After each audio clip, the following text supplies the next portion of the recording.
밖이 많이 어두워졌네요. 오늘은 제가 집 앞까지 모셔다 드릴게요. 이혼하고 5년 70세인 저는 외로움이 무서워서 모임에 나갔습니다. 부엌 형광등 소리만 듣던 밤이 너무 길었거든요. 거기서 72세 그 남자를 만났어요. 컵 손잡이 방향까지 맞춰놓고 집에 들어가면 문 잠그셨어요? 문자 한 줄을 남기던 사람. 저는 그 다정함이 오랜만에 숨을 쉬게 해준다고 느꼈습니다. 혼자 오래 버틴 사람은 누가 같이 가요 한마디만 해줘도 마음이 먼저 따라가더라고요. 그래서 도장을 찍었습니다. 아주 조용히, 이제는 좀 덜 외롭겠다는 쪽으로요. 그런데 3개월 뒤 제 하루는 제가 알던 리듬이 아니었습니다. 그리고 어느 밤 초인종이 울렸습니다. 문 앞엔 처음 보는 여자가 서 있었습니다. 손에 든 봉투를 꼭 쥔 채 제 집을 너무 익숙하게 바라봤어요. 그 여자는 왜 그날 밤에 왔을까요? 오늘 제 이야기를 끝까지 들어주시면 3개월 뒤 초인종이 울리던 밤 왜 모든 감각이 싸해졌는지 알게 되실 겁니다. 그리고 어느 지역에서 시청하고 계신지 댓글 한 번씩만 남겨주세요. 여러분의 이야기도 듣고 싶습니다. 그럼 지금부터 70세 제 이야기를 있는 그대로 들려드릴게요. 본문에 앞서 구독과 좋아요는 저희에게 큰 힘이 됩니다. 저는 한정희입니다. 올해 70이에요. 이혼한 지는 5년 정도 됐죠. 그 시간 동안 저는 혼자 사는 게 편하다고 생각했어요. 아침에 일어나면 커피 한 잔 내리고 아파트 단지를 한 바퀴 돌고 점심은 냉장고에 있는 걸로 대충 해결하고요. 저녁 6시쯤 되면 부엌 형광등을 켜고 반찬통을 꺼내는 거예요. 그게 제 하루였습니다. 나쁘지 않았어요.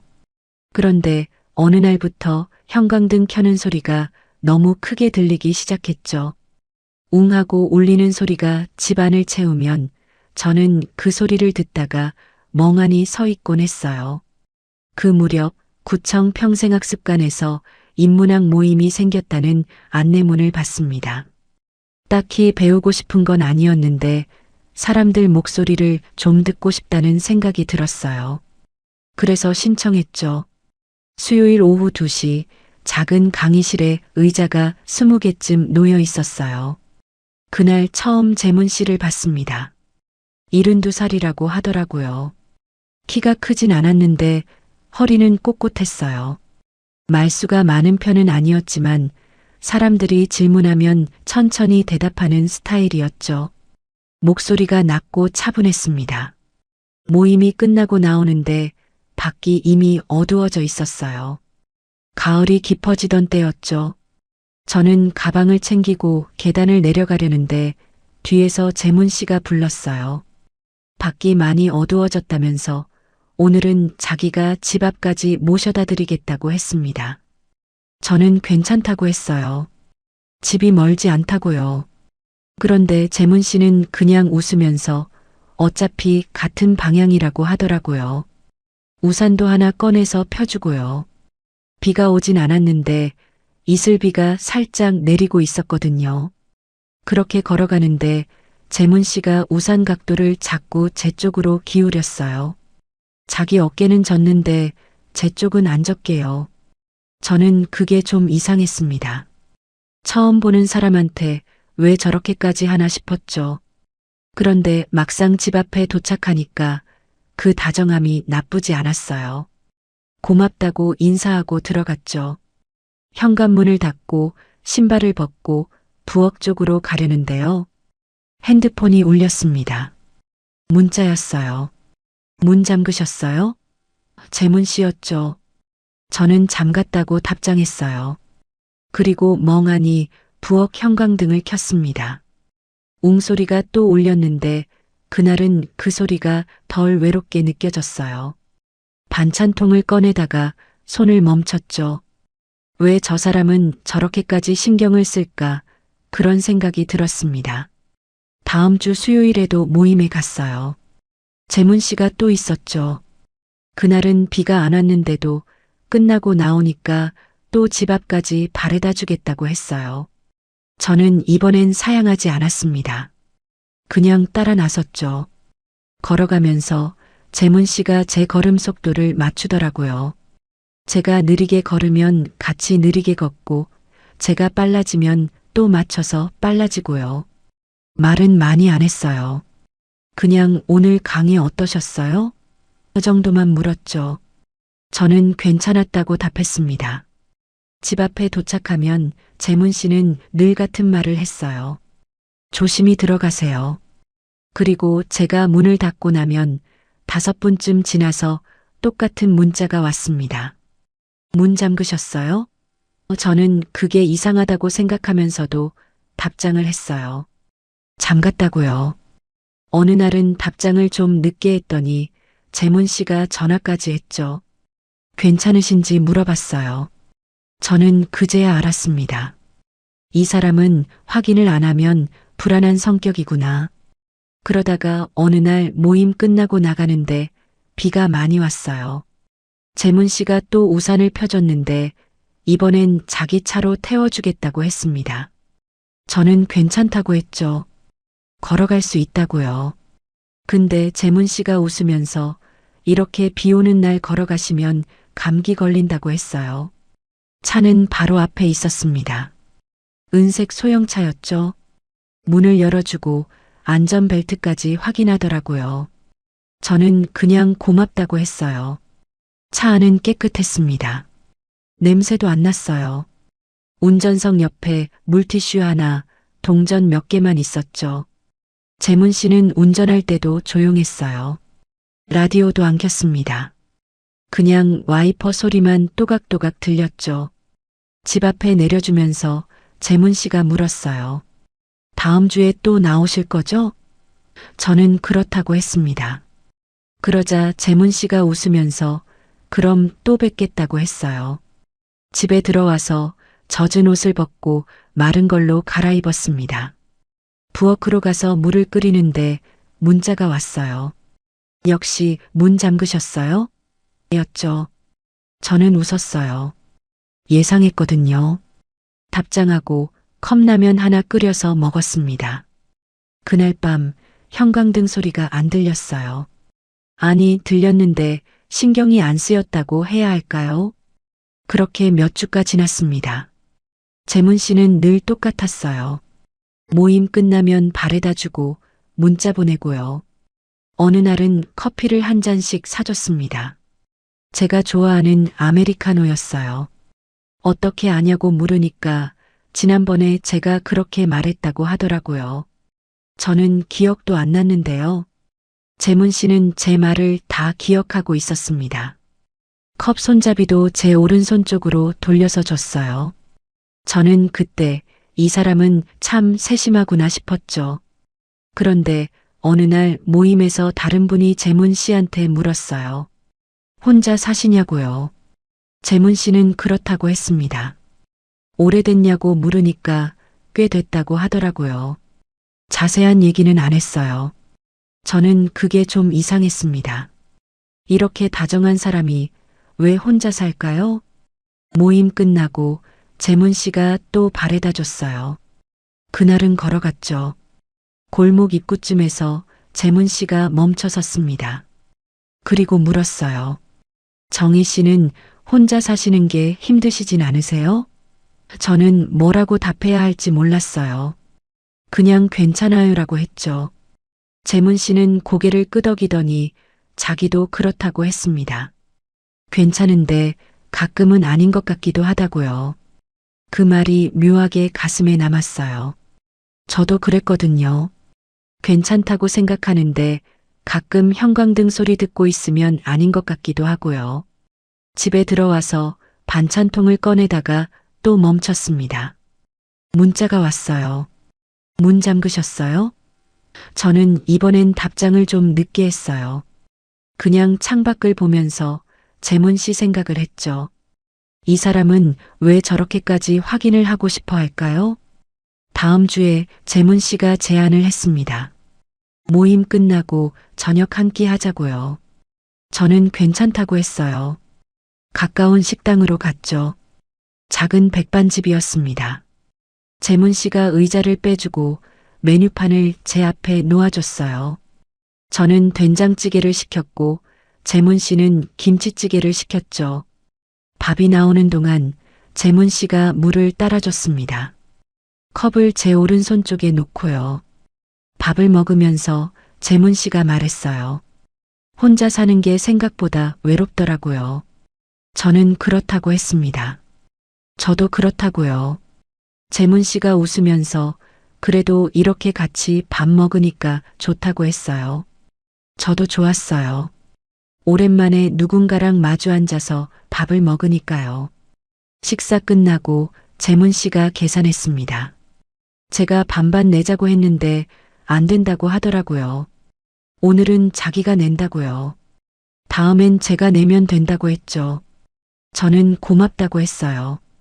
밖으로 나오니까 또 어두워져 있었습니다. 재문 씨가 집까지 바래다 줬어요. 걸어가면서 저는 재문 씨 옆모습을 봤습니다.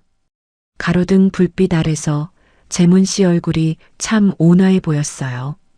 집 앞에 도착했을 때 재문 씨가 말했습니다. 정희 씨, 저 정희 씨랑 같이 있으면 마음이 편해요. 저는 뭐라고 답해야 할지 몰라서 그냥 웃었어요. 재문 씨도 웃었죠. 그리고 조심히 들어가세요라고 했습니다. 저는 고개를 숙이고 안으로 들어갔어요. 문을 닫고 신발을 벗고 부엌으로 갔습니다. 물 한 컵 따라 마시는데 문자가 왔어요. 문 잠그셨어요? 저는 이번엔 바로 답장했습니다. 잠갔다고요. 그리고 덧붙였어요. 저도 재문 씨랑 같이 있으면 편해요. 보내고 나서 제 얼굴이 뜨거워지는 게 느껴졌죠. 다음 날 아침 문자가 와 있었어요. 오늘 날씨 좋네요. 산책하실래요? 재문 씨였습니다. 저는 그러자고 했어요. 오후 3시에 아파트 단지 입구에서 만났죠. 재문 씨가 모자를 쓰고 나왔어요. 저도 모자를 썼습니다. 같이 천천히 걸었어요. 재문 씨가 제 걸음에 맞춰주는 게 느껴졌죠. 1시간쯤 걷다가 벤치에 앉았습니다. 재문 씨가 편의점에서 산 커피 2개를 꺼냈어요. 하나를 제게 줬죠. 정희 씨 거예요. 아메리카노. 저는 고맙다고 했습니다. 커피를 마시면서 재문 씨가 물었어요. 정희 씨는 앞으로 어떻게 사실 생각이세요? 저는 잘 모르겠다고 했어요. 그냥 하루하루 사는 거죠. 재문 씨가 고개를 끄덕이더니 자기도 그렇다고 했습니다. 그런데 잠시 후에 재문 씨가 또 물었어요. 혼자 사는 게 계속 괜찮을까요? 저는 답을 못했습니다. 모르겠어요. 괜찮을 수도 있고 아닐 수도 있고요.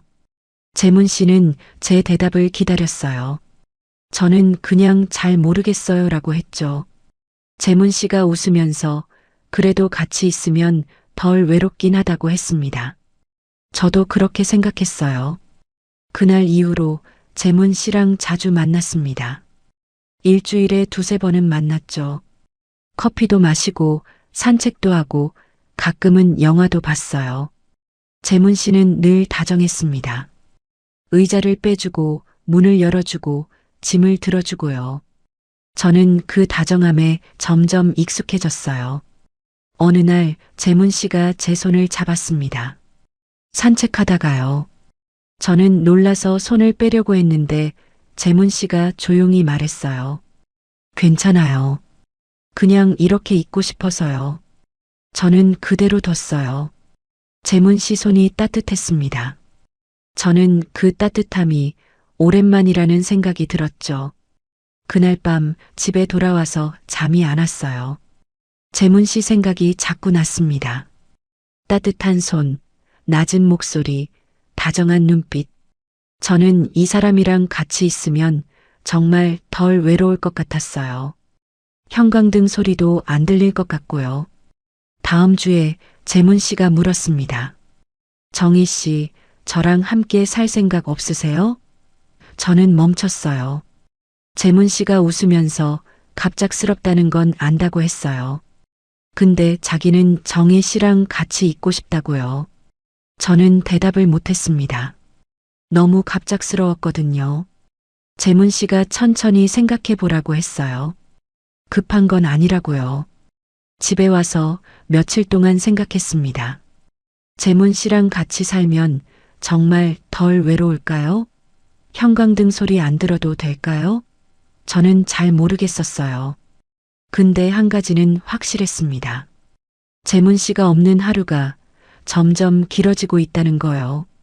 일주일 후에 재문 씨한테 답을 했습니다. 같이 살겠다고요. 재문 씨가 환하게 웃었어요. 그리고 제 손을 꼭 잡았죠. 고마워요, 정희 씨. 잘해볼게요. 저도 고맙다고 했습니다. 그런데 그날 밤 문자가 왔을 때요. 문 잠그셨어요? 저는 답장하면서 문득 이상한 생각이 들었어요. 다정함이 이렇게 정확한 사람이 왜 늘 혼자였을까요? 재혼을 결심한 지 일주일쯤 지났을 때 재문 씨가 만나자고 했습니다. 카페에서요. 저는 평소처럼 나갔죠. 재문 씨가 먼저 와 있었어요. 창가 자리에 앉아서 서류 봉투를 테이블 위에 놓고 있었습니다. 저는 그 봉투를 보는 순간 뭔가 이상하다고 느꼈어요. 아직 함께 살기로 한 지 얼마 안 됐는데 벌써 서류를요? 재문 씨가 웃으면서 커피를 권했습니다. 저는 아메리카노를 시켰어요. 커피가 나오고 재문 씨가 봉투를 밀었죠. 정희 씨, 이거 한번 보세요. 저는 봉투를 열었습니다. 안에 서류가 몇 장 있었어요. 혼인신고서였습니다. 저는 놀라서 재문 씨를 봤어요. 재문 씨가 말했죠. 복잡한 건 제가 다 할게요. 정희 씨는 그냥 여기 손만 잡아주시면 돼요. 저는 뭐라고 답해야 할지 몰랐습니다. 너무 빨랐거든요. 재문 씨가 펜을 꺼내서 제 앞에 놓았어요. 오늘 시간 괜찮으시면 같이 주민센터 다녀올까요? 저는 그게 이상했어요. 왜 이렇게 서두르는 걸까요? 근데 재문 씨 얼굴을 보니까 거절하기가 어려웠습니다. 다정한 눈빛으로 저를 보고 있었거든요. 저는 그냥 고개를 끄덕였어요. 재문 씨가 환하게 웃었죠. 고마워요, 정희 씨. 제가 다 준비했으니까 걱정 마세요. 그 말이 좀 이상했습니다. 다 준비했다는 게요. 저는 아무것도 준비 안 했는데요. 근데 재문 씨는 벌써 다 해놨더라고요. 서류도, 펜도, 도장도요. 카페를 나와서 재문 씨 차를 탔습니다. 주민센터까지 10분쯤 걸렸어요. 가는 동안 재문 씨가 라디오를 켰습니다. 조용한 음악이 흘러나왔죠. 저는 창밖을 보면서 이게 맞나 싶었어요. 이렇게 빨리 결정해도 되나요? 근데 재문 씨는 전혀 망설임이 없어 보였습니다. 운전대를 잡은 손도 떨리지 않았어요. 주민센터에 도착했습니다. 재문 씨가 차 문을 열어줬어요. 저는 내려서 건물 안으로 들어갔죠. 민원 창구로 가니까 재문 씨가 서류를 꺼내서 직원한테 건넸습니다. 혼인신고하러 왔습니다. 직원이 서류를 받아서 확인하더라고요. 신분증 있으세요? 재문 씨가 신분증을 꺼냈어요. 저도 가방에서 꺼냈죠. 직원이 서류를 보면서 도장 찍을 곳을 가리켰습니다. 재문 씨가 먼저 도장을 찍었어요. 그리고 제게 도장을 건넸죠. 정혜 씨 차례예요. 저는 도장을 받아서 서류를 봤습니다. 제 이름 옆에 네모 칸이 있었어요. 저는 그 칸을 보면서 잠깐 멈췄습니다. 이걸 찍으면 정말로 재문 씨 가족이 되는 거예요. 재문 씨가 조용히 말했습니다. 괜찮아요, 정희 씨. 천천히 하세요. 근데 그 말투가 오히려 더 급하게 느껴졌어요. 저는 숨을 한번 삼키고 도장을 찍었습니다. 딱 소리가 났죠. 직원이 서류를 가져가서 컴퓨터에 뭔가 입력했어요. 접수됐습니다. 일주일 후에 혼인신고증 나와요. 재문 씨가 고맙다고 인사했습니다. 밖으로 나왔을 때 재문 씨가 제 손을 잡았어요. 이제 우리 편이네요. 그 말이 좀 이상했습니다. 우리 편이라는 게요. 저는 대답 대신 고개만 끄덕였어요. 재문 씨가 웃으면서 오늘 저녁은 특별하게 먹자고 했죠. 고깃집으로 갔습니다. 재문 씨가 삼겹살을 주문했어요. 고기가 나오고 재문 씨가 구워줬습니다. 저는 그냥 앉아서 봤어요. 고기를 먹으면서 재문 씨가 말했습니다. 정희 씨, 앞으로 잘 부탁드려요. 저도 그렇다고 했어요. 재문 씨가 소주를 한 잔 따라줬죠. 저는 술을 잘 못하는데 그날은 마셨습니다. 한 잔 마시니까 얼굴이 뜨거워졌어요. 재문 씨도 한 잔 마시고 웃었습니다. 오래 혼자 살았는데 이제 외롭지 않겠네요. 저도 그렇게 생각했어요. 식사 끝나고 재문 씨가 계산했습니다. 집으로 가는 길에 재문 씨가 물었어요. 정희 씨 집에 집 많아요? 저는 별로 없다고 했죠. 옷이랑 살림살이 조금이요. 재문 씨가 그럼 주말에 같이 정리하자고 했습니다. 저는 괜찮다고 했어요. 혼자서도 할 수 있다고요. 근데 재문 씨가 안 된다고 하더라고요. 제가 도와드릴게요. 혼자 하시면 힘드시잖아요. 저는 그냥 고맙다고 했습니다. 집에 도착했을 때 재문 씨가 또 물었어요. 문 잠그셨어요? 저는 아직 안 들어갔다고 했죠. 재문 씨가 웃으면서 그럼 들어가서 잠그라고 했습니다. 저는 안으로 들어가서 문을 잠갔어요. 그리고 문자를 보냈죠. 잠갔어요. 재문 씨한테서 바로 답장이 왔습니다. 잘 자요, 정희 씨. 내일 봐요. 그날 밤 저는 잠이 안 왔어요. 도장 찍던 순간이 자꾸 떠올랐습니다. 딱 소리. 그 소리가 계속 귓가에 맴돌았죠. 저는 이불을 뒤집어 쓰고 누웠는데 형광등이 웅 울렸어요. 근데 그 소리가 오늘은 좀 달랐습니다. 더 크게 들렸어요. 저는 형광등을 끄고 어둠 속에 누웠죠. 다음 날 아침 재문 씨한테서 문자가 왔습니다. 오늘 날씨 좋네요. 산책할래요? 저는 그러자고 했어요. 오후에 만나서 같이 걸었습니다. 재문 씨가 제 손을 잡았어요. 이제 곧 같이 살게 되네요. 저는 그렇다고 했죠. 재문 씨가 웃으면서 기대된다고 했습니다. 저도 기대된다고 했어요. 근데 사실은 좀 불안했습니다. 주말에 재문 씨가 제 집에 왔습니다. 짐을 정리하러요. 재문 씨가 박스를 몇 개 가져왔어요. 이거에 담으시면 돼요. 저는 옷부터 정리했습니다. 재문 씨가 도와줬어요. 옷을 개서 박스에 넣고 라벨을 붙이고요. 정희 씨, 이건 버리실 거예요? 재문 씨가 오래된 앨범을 들고 물었습니다. 저는 그건 가져간다고 했어요. 추억이 담긴 거니까요. 정리하는 동안 재문 씨가 자꾸 물었습니다. 이건요? 저건요? 저는 대답하느라 정신이 없었어요. 재문 씨는 정리가 익숙해 보였습니다. 박스를 싸는 것도 라벨을 붙이는 것도 다 빨랐어요. 저는 재문 씨를 보면서 이 사람은 이런 걸 자주 했나 싶었죠. 점심때가 되어서 재문 씨가 배달 음식을 시켰습니다. 중국집 짜장면이었어요. 같이 먹으면서 재문 씨가 말했습니다. 정희 씨, 제 집은 넓지 않아요. 근데 둘이 살기엔 괜찮아요. 저는 괜찮다고 했죠.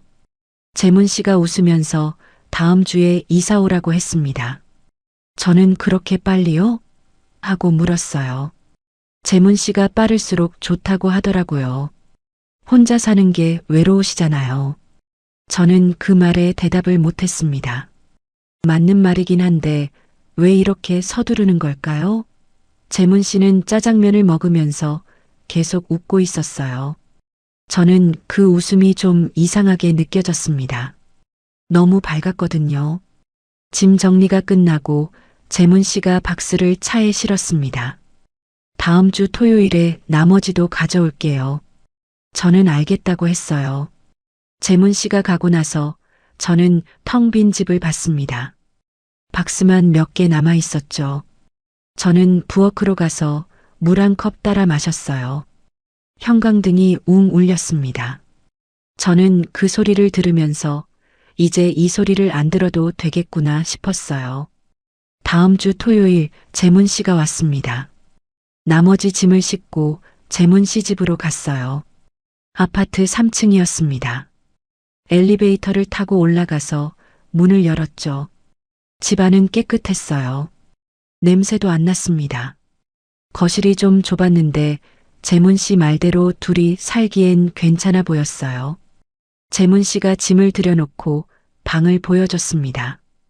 여기가 정혜 씨 방이에요. 작은 방이었어요. 창문이 하나 있었죠. 저는 짐을 풀기 시작했습니다. 재문 씨가 도와줬어요. 옷을 옷장에 넣고 앨범은 선반에 올렸죠. 정혜 씨, 불편한 거 있으면 언제든지 말씀하세요.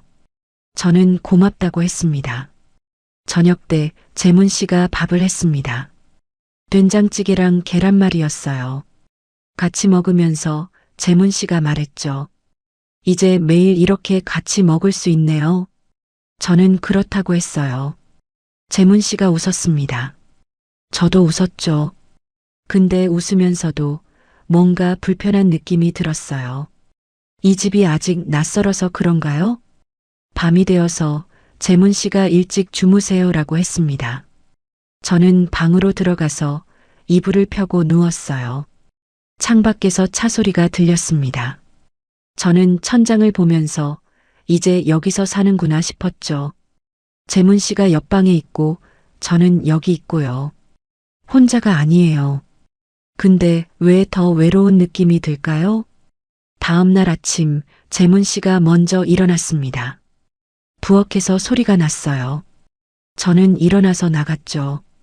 재문 씨가 커피를 내리고 있었습니다. 일어나셨어요? 커피 드릴게요. 저는 고맙다고 했어요. 커피를 받아서 마셨죠. 재문 씨가 토스트도 구웠습니다.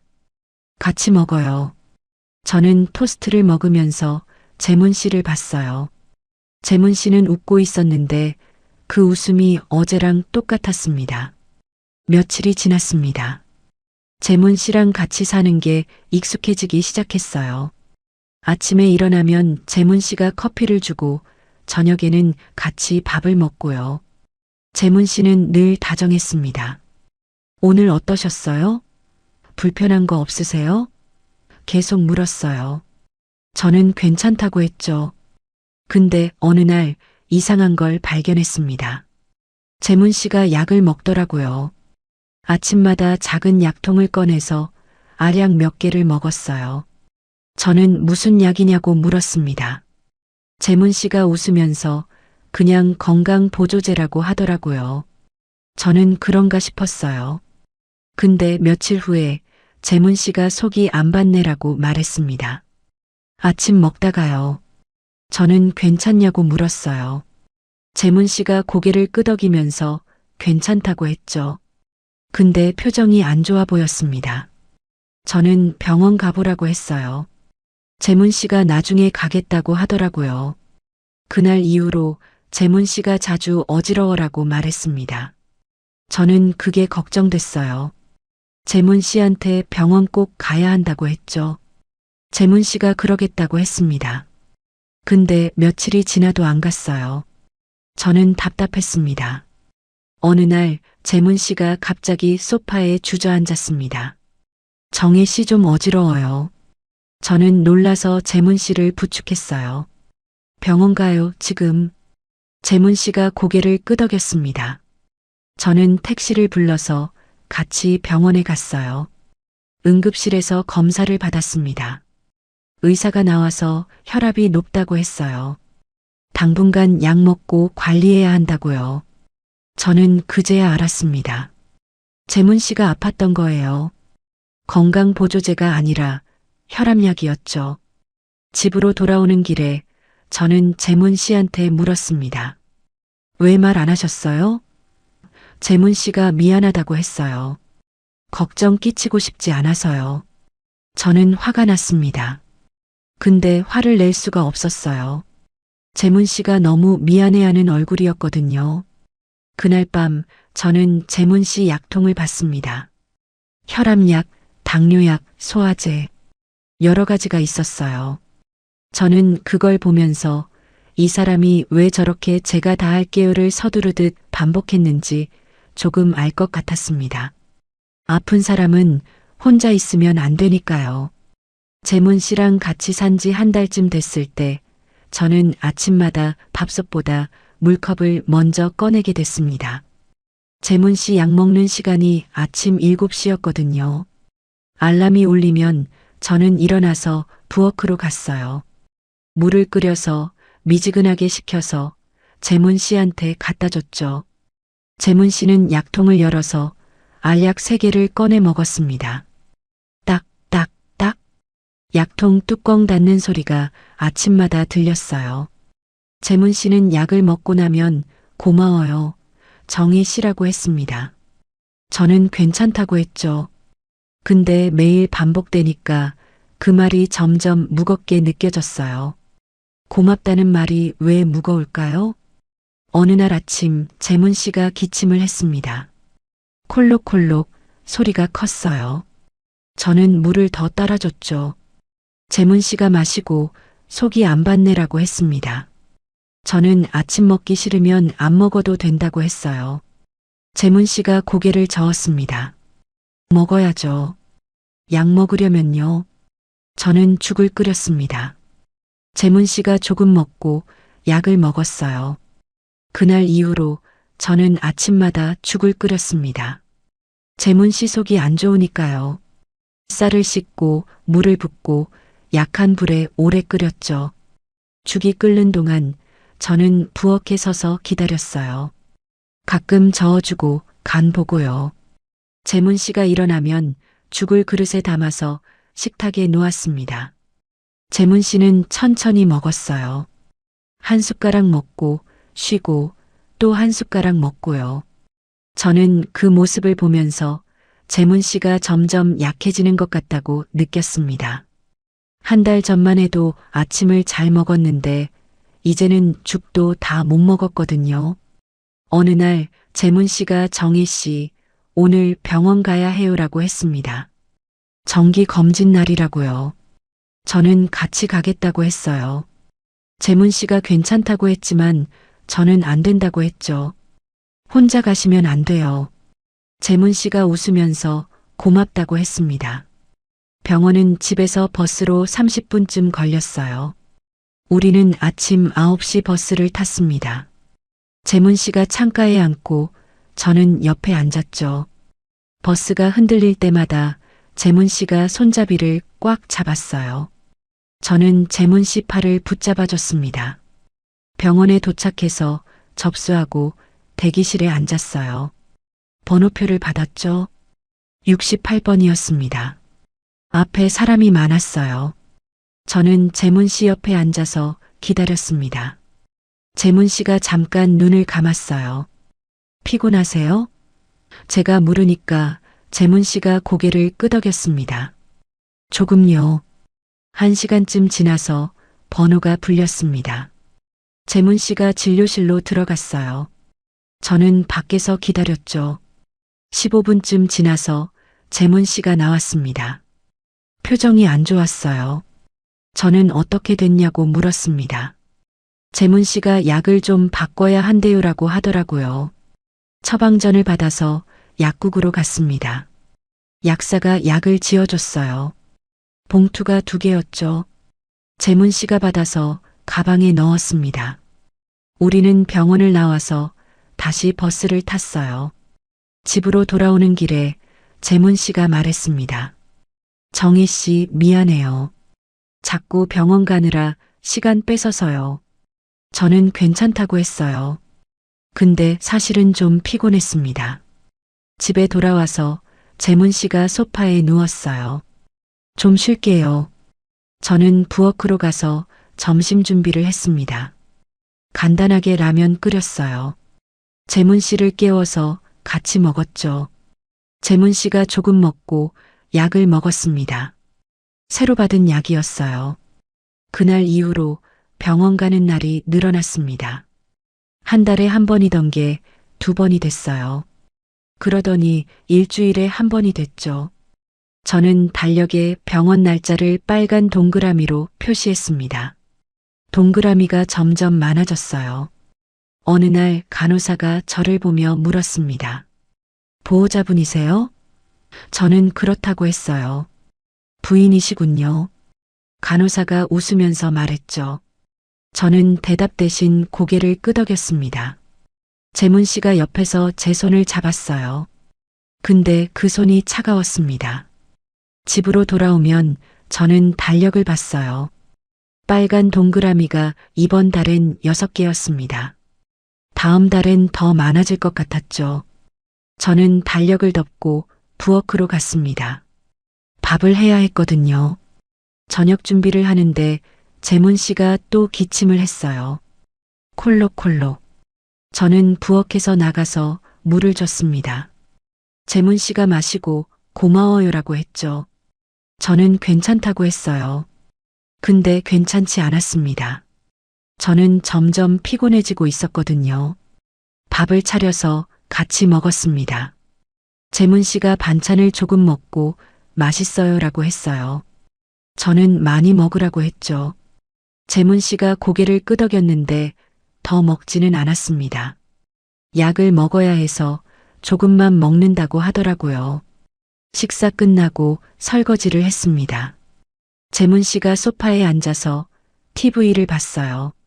저는 설거지하면서 재문 씨 뒷모습을 봤습니다. 등이 좀 굽어 보였어요. 한 달 전보다요. 밤이 되어서 재문 씨가 먼저 방으로 들어갔습니다. 먼저 잘게요, 정희 씨. 저는 알겠다고 했어요. 재문 씨 방 불이 꺼졌죠. 저는 거실에 앉아서 달력을 또 봤습니다. 빨간 동그라미. 다음 주 화요일, 목요일, 토요일. 3개였어요. 저는 달력을 덮고 제 방으로 들어갔습니다. 이불을 펴고 누웠는데 잠이 안 왔어요. 재문 씨 기침 소리가 벽 너머로 들렸습니다. 콜록콜록. 저는 귀를 막고 싶었어요. 근데 막지 못했죠. 다음 날 아침 알람이 7시에 울렸습니다. 저는 일어나서 부엌으로 갔어요. 물을 끓이고 미지근하게 식혔죠. 재문 씨 방으로 가서 노크했습니다. 재문 씨, 약 먹을 시간이에요. 재문 씨가 문을 열었어요. 눈이 퉁퉁 부어 있었습니다. 어젯밤에 잠을 못 잤어요. 저는 물컵을 건넸습니다. 재문 씨가 받아서 약을 먹었어요. 아침을 준비하는 동안 재문 씨가 소파에 앉아 있었습니다. 저는 죽을 끓였어요. 쌀 씻고 물 붓고 끓이고요. 죽이 끓는 동안 저는 가만히 서 있었습니다. 밥솥 소리만 들렸어요. 보글보글. 저는 그 소리를 들으면서 이게 제 하루구나 싶었습니다. 죽이 다 되어서 그릇에 담았습니다. 재문 씨한테 갖다 줬어요. 재문 씨가 먹기 시작했죠. 한 숟가락 쉬고 또 한 숟가락. 저는 재문 씨를 보다가 부엌으로 돌아갔습니다. 설거지할 게 쌓여 있었거든요. 설거지하는데 재문 씨가 불렀습니다. 정희 씨, 물 좀 더 주세요. 저는 물을 따라서 갖다 줬어요. 재문 씨가 마시고 고마워요라고 했죠. 저는 대답 없이 고개만 끄덕였습니다. 며칠이 지났습니다. 저는 점점 발소리를 줄이며 움직이게 됐어요. 재문 씨가 낮잠 잘 때 조용히 걸었죠. 부엌에서 설거지할 때도 소리 안 나게 했습니다. 재문 씨가 깨면 안 되니까요. 집안 공기가 달라졌습니다. 살림이 아니라 관리 같았어요. 저는 밥하고 약 챙기고 병원 가고 설거지하고요. 그게 제 하루였습니다. 제 시간은 없었어요. 다 재문 씨 시간이었죠. 어느 날 재문 씨가 정희 씨, 제가 너무 폐를 끼치는 것 같아요라고 했습니다. 저는 아니라고 했어요. 괜찮다고요. 재문 씨가 미안하다고 했죠. 저는 그 말을 듣고 방으로 들어갔습니다. 문을 닫고 침대에 앉았어요. 거울에 비친 제 얼굴을 봤습니다. 눈 밑에 다크서클이 생겨 있었어요. 밤에 재문 씨가 또 기침했습니다. 콜록콜록. 저는 이불을 뒤집어 쓰고 귀를 막았어요. 근데 소리가 들렸습니다. 저는 일어나서 재문 씨 방으로 갔어요. 노크하고 문을 열었죠. 괜찮으세요? 재문 씨가 고개를 끄덕였습니다. 괜찮아요. 들어가서 주무세요. 저는 방으로 돌아왔어요. 다음 날 아침 알람이 울렸습니다. 7시. 저는 일어나서 물을 끓였어요. 재문 씨한테 갖다 줬죠. 재문 씨가 약을 먹고 고마워요라고 했습니다. 저는 대답하지 않았어요. 부엌으로 가서 죽을 끓였죠. 죽이 끓는 동안 저는 창밖을 봤습니다. 아침 햇살이 들어왔어요. 따뜻했죠. 근데 저는 추웠습니다. 집안이 따뜻한데 왜 추울까요? 죽을 담아서 재문 씨한테 갖다 줬습니다. 재문 씨가 먹기 시작했어요. 저는 옆에 앉아서 재문 씨를 봤습니다. 재문 씨가 죽을 먹다가 저를 봤어요. 정희 씨, 왜 안 드세요? 저는 배 안 고프다고 했습니다. 재문 씨가 걱정스러운 표정을 지었죠. 좀 드셔야죠. 저는 괜찮다고 했어요. 식사 끝나고 재문 씨가 약을 먹었습니다. 저는 설거지했어요. 그릇을 씻는데 손이 떨렸습니다. 저는 그릇을 내려놓고 싱크대에 손을 짚었어요. 숨을 한번 크게 쉬었죠. 그날 오후 달력을 봤습니다. 내일 병원 가는 날이었어요. 빨간 동그라미가 있었죠. 저는 달력을 보면서 이게 언제까지 계속될까 생각했습니다. 밤이 됐습니다. 재문 씨가 먼저 잤어요. 저는 거실에 앉아 있었습니다. TV도 안 켰어요. 그냥 어둠 속에 앉아 있었죠. 시계 소리만 또각또각 들렸습니다. 한참 후에 저는 일어나서 제 방으로 갔습니다. 이불을 펴고 누웠는데 재문 씨 기침 소리가 또 들렸어요. 콜록콜록. 저는 눈을 감았습니다. 근데 잠이 안 왔어요. 재문 씨 기침 소리, 약통, 뚜껑 소리, 죽 끓는 소리. 그 소리들이 머릿속에서 맴돌았습니다. 그리고 어느 날 밤 초인종이 울렸습니다. 딩동. 저는 놀라서 일어났어요. 누가 이 시간에 올까요? 문 앞에 선 여자는 40대 초반쯤 되어 보였습니다. 단정한 옷차림에 손에 봉투를 들고 서 있었어요. 저는 누구냐고 물었죠. 여자가 웃으면서 박소연이라고, 재문 씨 딸이라고 자기소개를 했습니다. 저는 놀랐어요. 재문 씨한테 딸이 있었다는 얘기를 한 번도 못 들었거든요. 들어오세요. 제가 말하니까 소연 씨가 안으로 들어왔습니다. 현관에서 신발을 벗는 동작이 익숙했어요. 여기 처음 온 게 아닌 것 같았죠. 거실로 안내했습니다. 소연 씨가 주위를 둘러봤어요. 눈빛이 빨랐습니다. 소파, 식탁, 부엌 쪽까지 쭉 훑어보더라고요. 아버지 어디 계세요? 소연 씨가 물었어요. 저는 방에서 쉬고 계신다고 답했죠. 그때 재문 씨 방 문이 열렸습니다.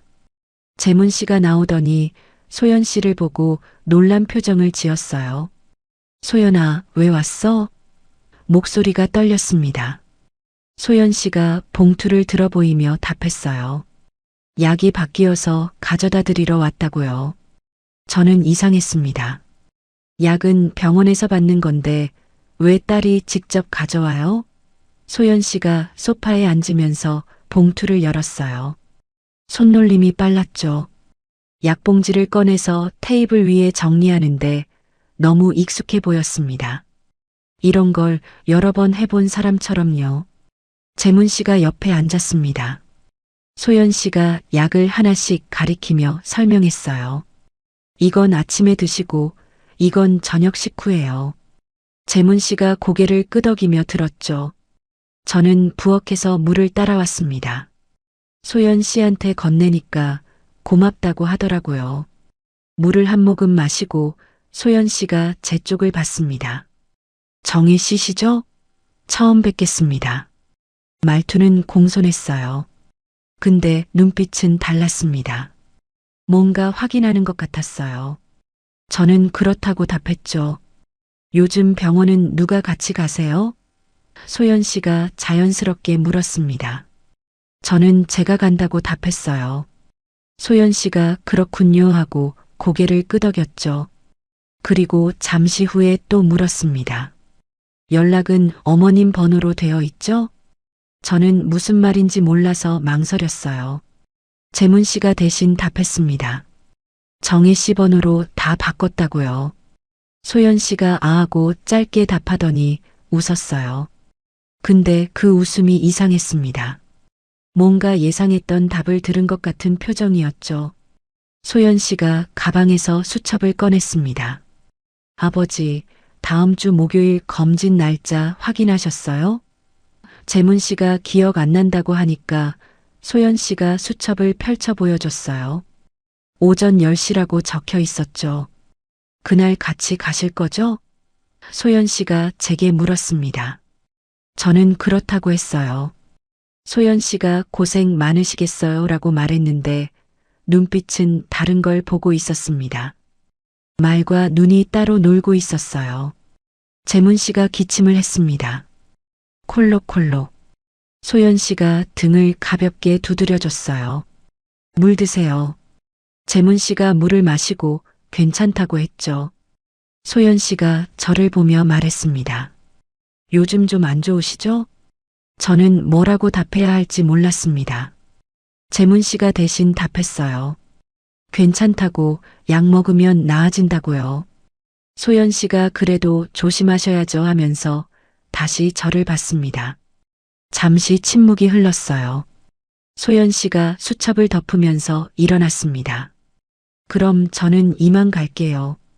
재문 씨가 배웅하려고 일어나려는데 소연 씨가 손을 저었죠.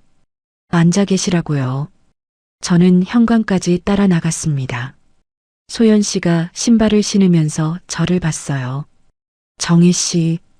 저는 네 하고 대답했죠. 소연 씨가 목소리를 낮춰서 말했습니다. 이렇게 시작되면 빨라져요. 저는 무슨 뜻이냐고 묻고 싶었는데 소연 씨가 벌써 문을 열고 나가고 있었어요. 복도로 사라지는 뒷모습을 보면서 저는 그 말을 곱씹었습니다. 이렇게 시작되면 빨라져요. 뭐가 빨라진다는 거죠? 문을 닫고 거실로 돌아왔습니다. 재문 씨가 소파에 앉아서 약봉지들을 보고 있었어요. 소연이가 약 가져다 줬네. 저는 그렇다고 했죠.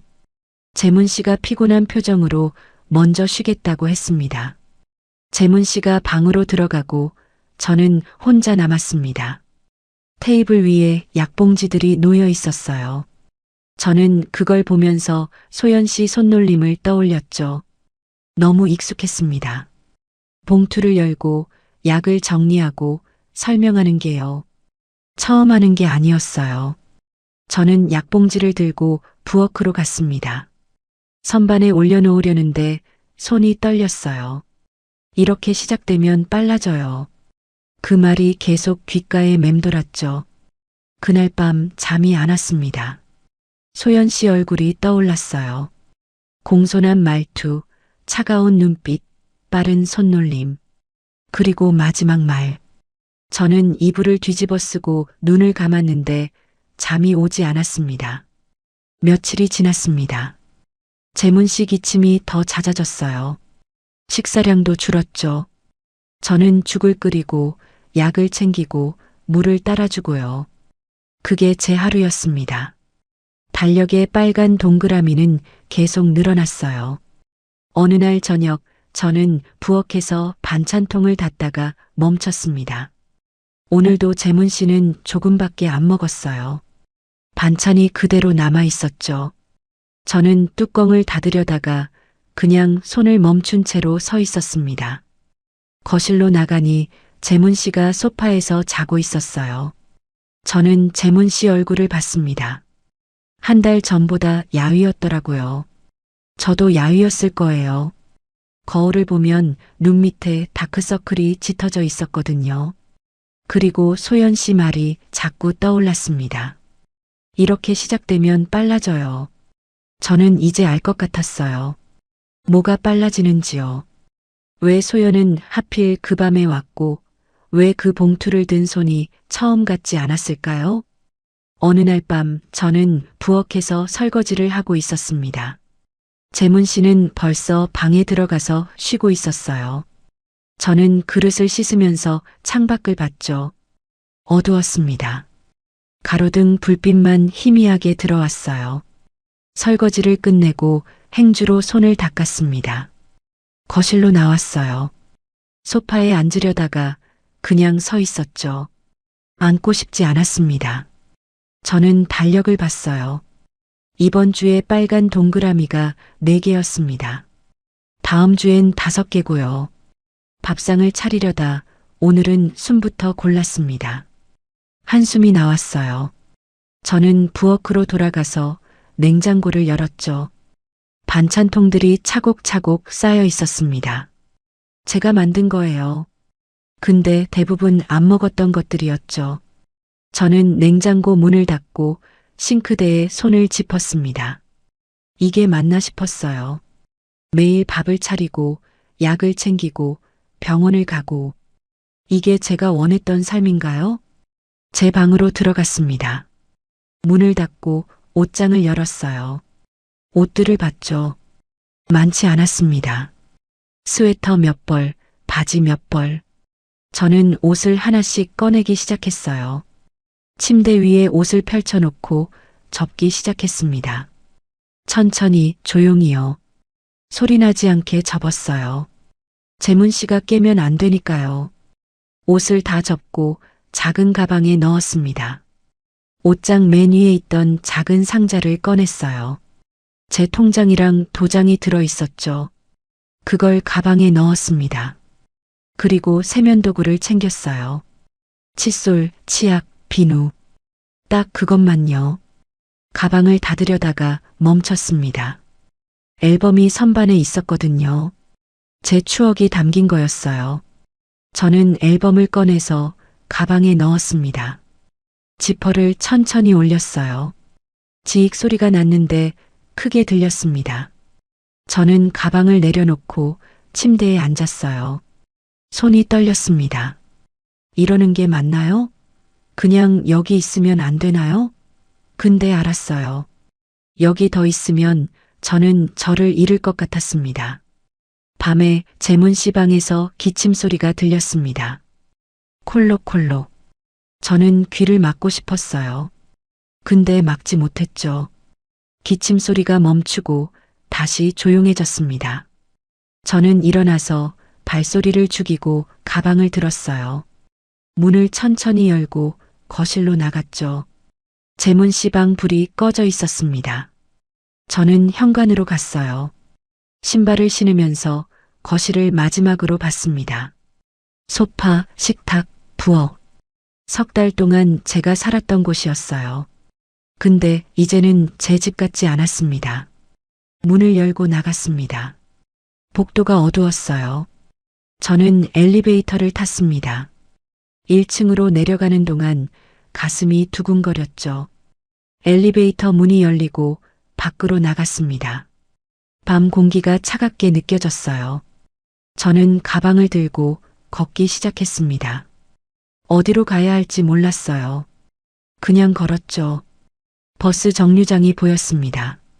저는 거기 앉아서 핸드폰을 꺼냈어요. 인터넷으로 단기 임대방을 검색했습니다.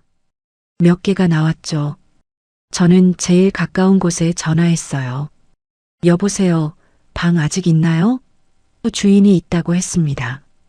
지금 와도 되냐고 물으니까 괜찮다고 하더라고요. 저는 주소를 받아 적고 택시를 잡았습니다. 택시에 탔어요. 기사님한테 주소를 알려줬죠. 택시가 출발했습니다. 창밖을 보면서 저는 재문 씨 아파트를 봤어요. 3층에 불이 꺼져 있었습니다.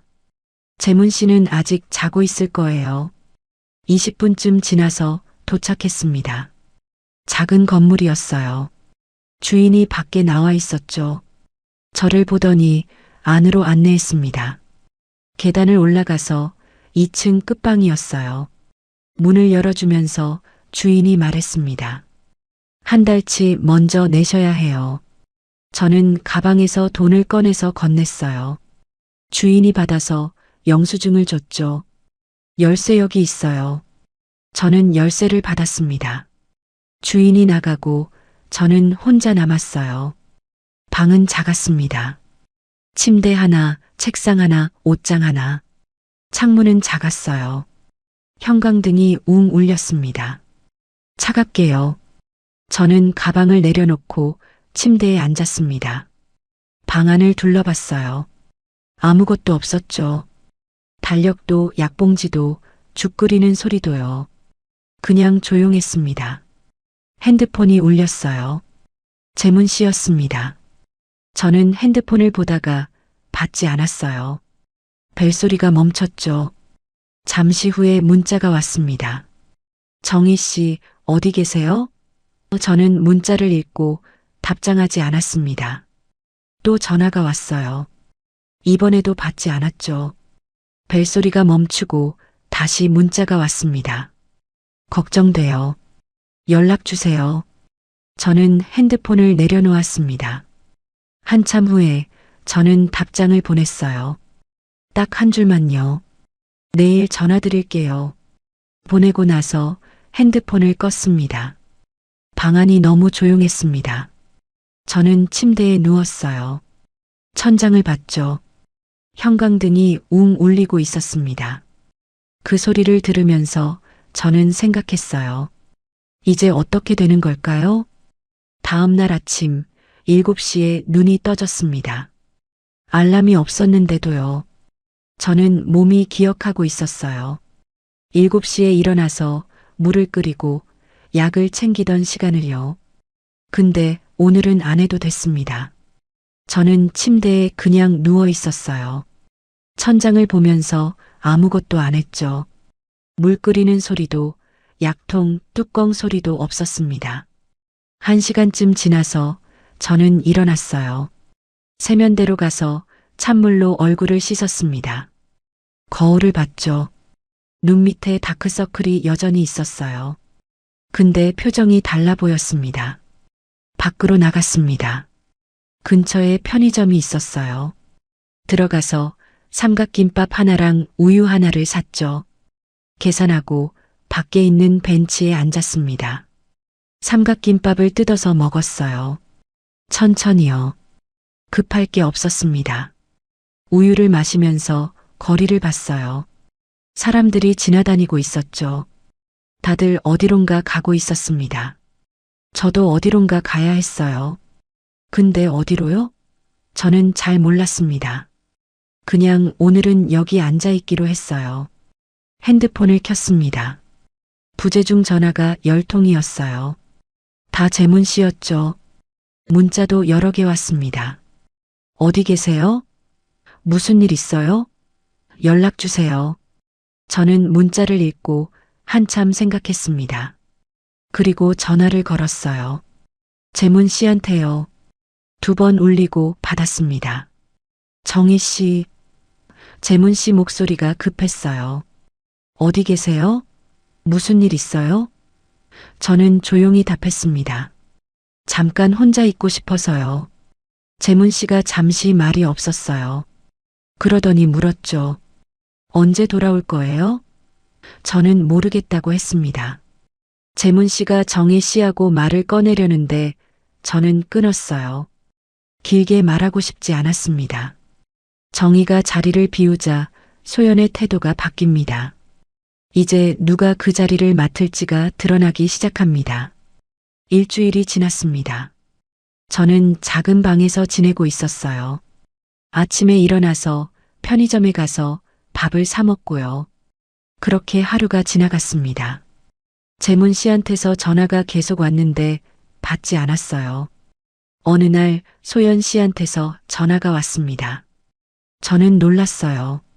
소연 씨는 제 번호를 어떻게 알았을까요? 전화를 받았습니다. 여보세요? 소연 씨 목소리가 들렸어요. 정희 씨, 저 박소연이에요. 저는 어떻게 제 번호를 아냐고 물었습니다. 소연 씨가 답했어요. 아버지한테 들었다고요. 그리고 만나자고 했습니다. 할 얘기가 있다고요. 저는 거절하려다가 그냥 그러자고 했어요. 뭔 얘긴지 궁금했거든요. 다음 날 카페에서 만났습니다. 소연 씨가 먼저 와 있었어요. 저는 맞은편에 앉았죠. 소연 씨가 커피를 시켜줬습니다. 정희 씨, 요즘 어떻게 지내세요? 저는 그냥 지낸다고 했어요. 소연 씨가 가방에서 서류 봉투를 꺼냈습니다. 테이블 위에 놓더라고요. 저는 그 봉투를 봤어요. 지난번에 약 가져왔던 봉투랑 비슷했습니다. 이게 뭐예요? 제가 물으니까 소연 씨가 답했어요. 아버지 병원 서류예요. 봉투를 열어서 서류를 꺼냈습니다. 진단서, 처방전, 검사 결과지, 여러 가지가 있었어요. 소연 씨가 하나씩 설명했죠. 아버지가 요즘 많이 안 좋으세요. 병원에서 입원을 권했어요. 저는 서류를 봤습니다. 재문 씨 이름이 적혀 있었어요.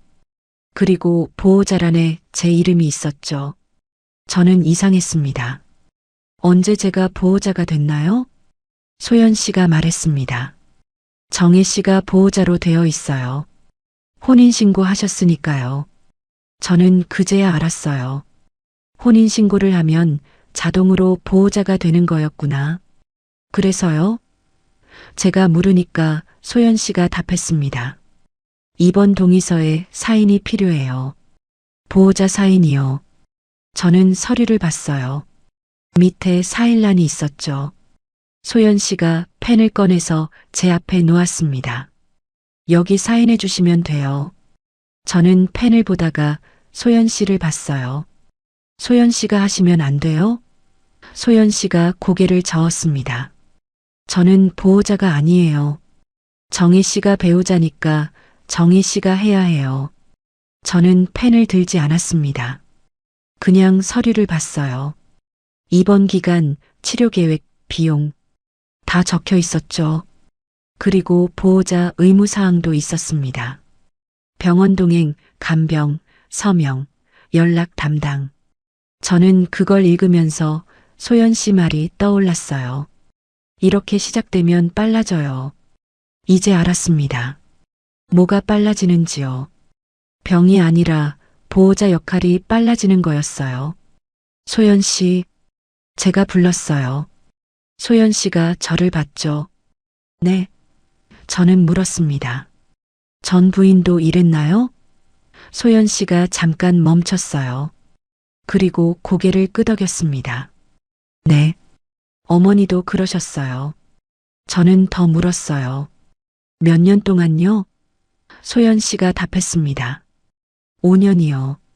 어머니가 돌아가시기 전까지요. 저는 숨을 삼켰습니다. 5년. 그 시간을 견뎠다는 거예요? 그래서 저는 조용히 말했습니다. 재문 씨가 저한테 빨리 도장 찍자고 한 거군요. 소연 씨가 아무 말 안 했어요. 저는 계속 말했죠. 보호자가 필요했으니까요. 소연 씨가 고개를 끄덕였습니다. 정희 씨, 이해해 주세요. 아버지도 혼자 있기 힘드셨어요. 저는 웃었어요. 쓴웃음이었죠. 저도 혼자 있기 힘들어서 결혼했는데 알고 보니 보호자가 된 거네요. 소연 씨가 펜을 다시 밀었습니다. 그래도 사인은 해주셔야 해요.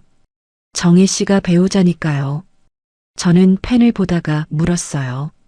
제가 사인 안 하면 어떻게 돼요? 소연 씨가 답했습니다. 입원을 못해요.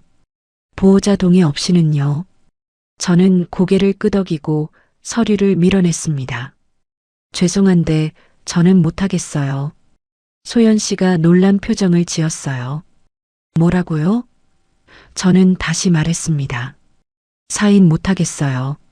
저는 아내가 된 줄 알았는데 그 집은 이미 보호자 자리가 비어 있던 거였어요. 소연 씨가 말했습니다. 그래도 혼인신고 하셨잖아요. 법적으로 배우자예요. 저는 알고 있다고 했어요. 그래서 이혼할 거예요. 소연 씨 얼굴이 굳었습니다. 이혼이요? 저는 그렇다고 했죠. 저는 그 집의 시간을 더는 제 하루로 만들지 않기로 했습니다. 저는 일어났어요. 소연 씨가 뭐라고 말하려고 했는데 저는 듣지 않았습니다. 카페를 나와서 걸었죠. 마음이 가벼웠어요. 다음 주에 저는 주민센터에 갔습니다. 이혼 상담을 받았어요. 상담사가 서류를 주더라고요.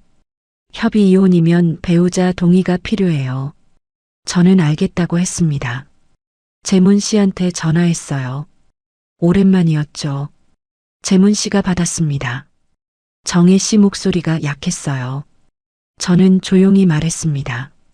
이혼하고 싶어요. 재문 씨가 한참 말이 없었어요. 그러더니 물었죠. 왜요? 저는 답했습니다. 저는 아내가 아니라 보호자였으니까요. 재문 씨가 미안해요라고 했어요. 저는 미안하다는 말은 듣고 싶지 않다고 했죠. 서류에 사인만 해주세요. 그럼 끝이에요. 제가 말하니까 재문 씨가 알겠다고 했습니다. 저는 전화를 끊었어요. 2주 후에 이혼 서류가 접수됐습니다. 재문 씨가 사인했더라고요. 저는 주민센터에서 나오면서 하늘을 봤어요. 구름이 흘러가고 있었습니다. 작은 방으로 돌아왔습니다. 형광등을 켰어요. 웅소리가 났죠. 저는 그 소리를 들으면서 물 한 컵을 따라 마셨습니다. 이번엔 누군가의 문 잠그셨어요? 문자를 기다리지 않았어요. 식탁에 앉아서 편의점에서 산 도시락을 먹었습니다. 젓가락 소리가 또각또각 났어요. 조용했죠? 근데 이제 그 조용함이 무섭지 않았습니다. 밥을 먹고 설거지를 했어요. 그릇 하나, 젓가락 하나. 금방 끝났죠. 저는 창밖을 봤습니다. 밤이었어요. 가로등 불빛이 켜져 있었죠. 저는 달력을 꺼냈습니다. 새 달력이었어요. 빨간 동그라미가 하나도 없었죠. 저는 달력을 벽에 걸고 오늘 날짜에 펜으로 작은 점을 찍었습니다. 제 시간의 시작이었어요. 그날 밤 저는 침대에 누워서 천장을 봤습니다. 형광등이 웅 울리고 있었어요. 저는 그 소리를 들으면서 생각했죠. 이제 제 하루가 다시 시작되는구나. 누군가의 시간표가 아니라 내 하루의 리듬을 되찾는 쪽으로요.